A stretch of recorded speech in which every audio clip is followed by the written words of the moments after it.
আংটি আমি কাউকে দেবো না, আংটি আমি নদীতে ফেলে দেবো। না, আংটি আমি কাউকে দেবো না, আংটি আমি নদীতে ফেলে দেবো। আজ বসন দিয়েছি। আব্বা 1-1.5 কিলো তো হবে। হ্যাঁ হ্যাঁ, প্রায় 2 কিলোর কাছে। চলো বাপ, বাড়ি চলো। এই বুড়ি, মাছটা কোট। আব্বা এত বড় মাছ? বসন দিয়েছি রে মা। শুধু কি এই মাছটা? কাল কি তোদের বিয়ে হলো আর আজকে আমার ভাগ্য ফিরে গেছে রে মা। নদীতে কি জাল ফেলিছি আর মাছের গাদা পড়িছে। ওই মাছগুলো জামাই বাজারে গেল আর এই মাছটা বাড়িতে নিয়ে আসনু। এটা আর বেচবো না। খুব ভালো করেছো, আর মাছটাও খুব সুন্দর মাছ। কি বুড়ি, এই মাছটা কোট। ঠিক আছে মা। এত সুন্দর আংটি মাছের পেটে, আংটি আমি কাউকে দেবো না। আজকে রাতে ওকে আমি এই আংটিটা উপহার দেবো। আজকে আমাদের বিয়ের প্রথম রাত, আমি তোমাকে কিছু প্রশ্ন করব, উত্তর দেবে?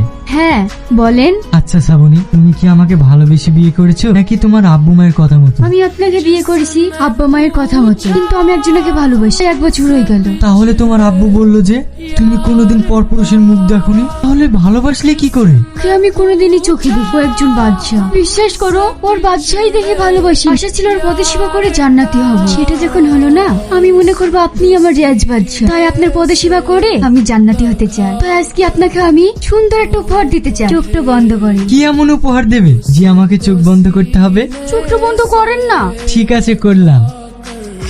কে আপনি? আমি সেই রিয়াজ বাদশাহ। আল্লাহর কি মহিমা, অনেকদিন পরে আমার সেই বাদশাহী আংটি ফিরে পেলাম।